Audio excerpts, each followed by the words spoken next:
really have to see this to kind of believe it, and I've been looking online and haven't seen a lot of documentation of similar behavior. And in fact, most of the stuff I see about axolotls kind of shows them to be not very smart, slow, that kind of thing. I've even been told they're blind, and these guys definitely aren't blind.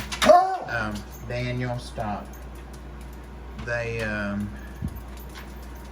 I've moved them to this new tank a few weeks ago to give them more space. I've recently added some what are called pond pebbles, and then that created a problem for them being able to source their food because pieces would fall down between the cracks.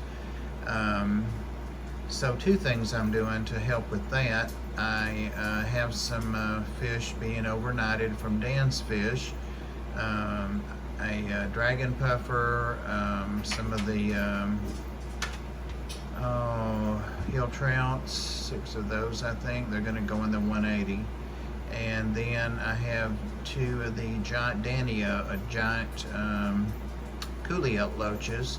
And if those work well in here, I'll pick up some more of them. But I think they'll be able to get down in the rocks. I took some of the rocks out so that the whole bottom's not covered, and they definitely prefer the soft, not the softer, but the smoother surfaces. They're staying in their hides more and hanging halfway out, that kind of thing.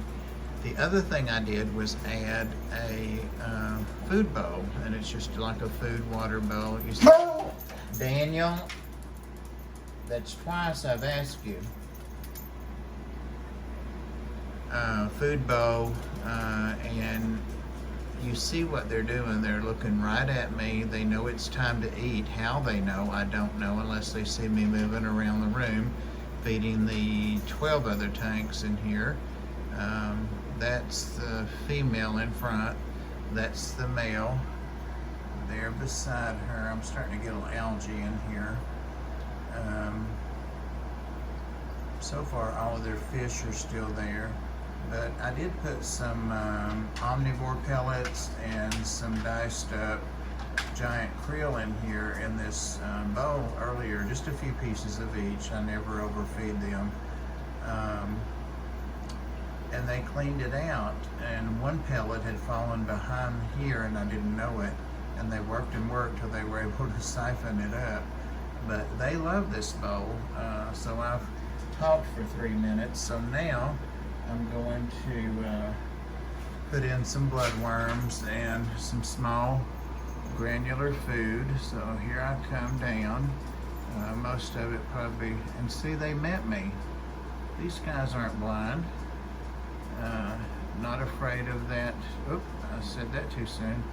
I did the sucked it back, and I think they saw the movement, the quick movement. So there's all that going in there. Well, one bloodworm went behind, but I've already fed the fish. These guys have incredible smell, I've learned. Gonna give them a little more, and they're better than any. Look at this, look. So I think they've learned in one day that this bowl is a food source. I have no idea what the alleged or supposed or proven intelligence is or isn't of these guys. You can see its eyes there. It's eating his granules. And I have been letting these soak for 30, 45 minutes. I've made a couple videos since I started soaking these granules. I'm careful not to give them anything hard. You know, they mostly eat worms and small fish and things like that. So, but they definitely have vision. The other thing that happened today, when I was kind of getting used to putting the food in and making it hit with a little bit of current that comes across from the sponge filter. There is a little current in here. Sorry for all the glare. This is kind of just a fun thing for me to do, but I'm getting more and more and more into these guys, and I'm hoping to have babies. They are a pair, but see if it sees that bloodworm there or smells it. Yep, got it. No, it didn't get it. It's right there. It knows it's there though. See it between the, right there between the rock and the bowl. But the other thing that happened when I was putting food down in there by hand, it was a little bit larger than what I can get in my pipette. Earlier today with their first feeding, one of them just came over to my hand, and I just held my hand in there and kind of curled it up, and it swam right into my hand.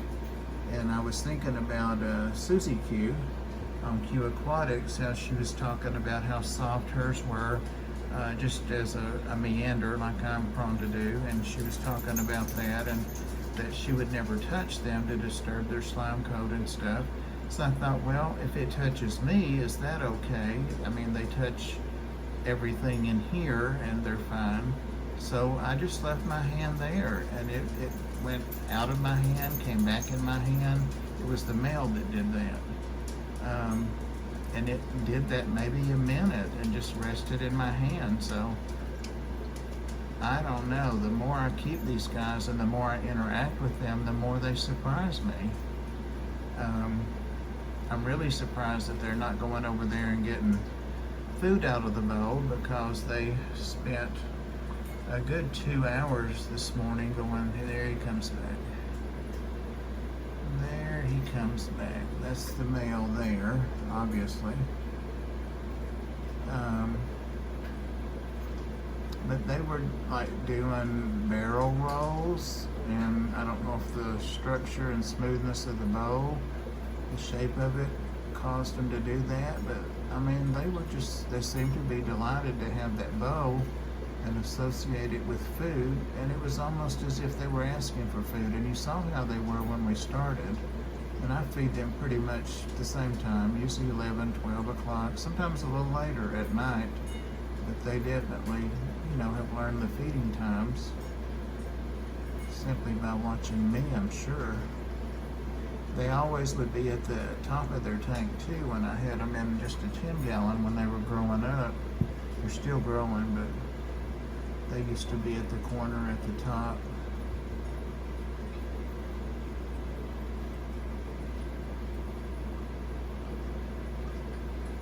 Waiting for me when I would walk by. For some reason, they're not as attracted to the bloodworms. Now, it was krill and another kind of pellet that I put in there before. And I know that I saw food go in there. This is getting to be a little bit long, even for me. 8 minutes now. It's not like we have anything else to do, huh? And yeah, I am getting a little pessimistic about all this, but the side of that badly. Here he comes back, or she. I just really love these guys. There's the male, obviously, so prehistoric, and there's several websites. There's one, Axolotl Ranch, that has great pictures. I don't know anything about them other than they have great pictures on Instagram. Well, they're making me look like a dummy by not going in and getting the food in that bowl. They both had a little bit. Ooh, something spooky. Wasn't me. They're snuggly too. You catch them snuggling or laying on each other. It's not breeding behavior per se, I don't think, unless we're building up to that. But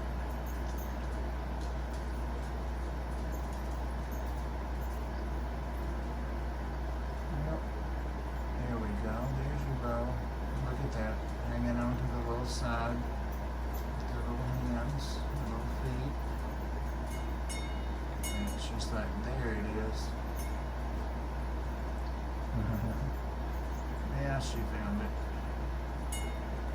we go. I wish she'd done that 5 minutes ago because I got such a long video now. Yep, she's finding it. See, there's food in there. There's some bloodworm you can still see. Won't be there long. I didn't put much food in there either. Maybe getting some more. What about that? What about that? Probably everybody in the world does this with theirs, but I just had no idea. They were so personable and interactive, and she's going to town now.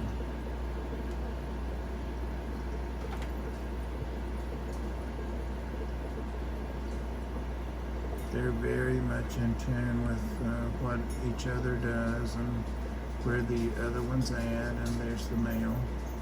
They're so, as Rachel says, so stinking cute.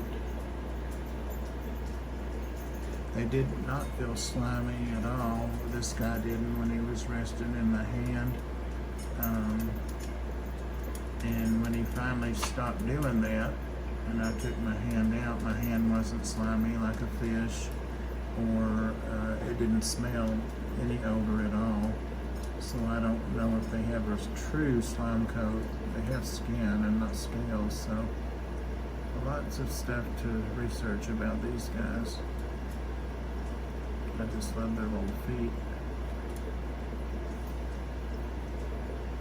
She's like, nope, let me get back in there, there's some more. Isn't that cute? She got her some more. Of course, I think my skink farting in his bathwater's cute. Yep, see what I'm telling you about the barrel rolls and stuff?